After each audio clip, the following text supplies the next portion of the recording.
All right, and Pakistan has been grappling with economic stagnation for decades. But what if we tell you that Pakistan's defense spending by share of GDP is higher than India, China and the EU?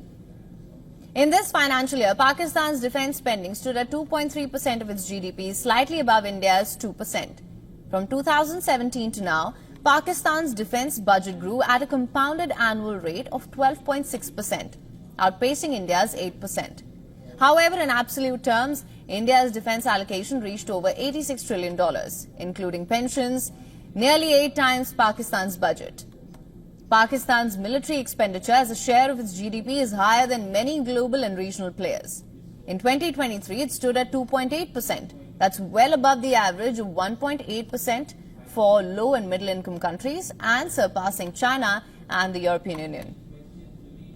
In 2010, Pakistan's defense to GDP ratio was just 0.5% above the global average, but that gap widened to 1.5% by 2018 amid rising tensions with India.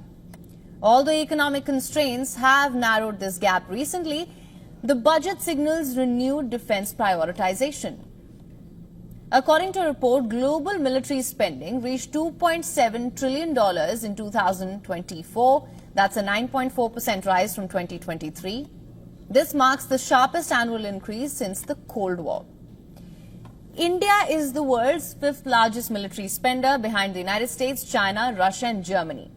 Pakistan, by contrast, ranked 29th.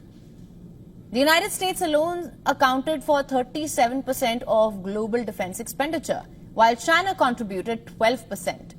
Meanwhile, India continues to reduce arms imports by focusing on indigenous production of tanks, helicopters, submarine.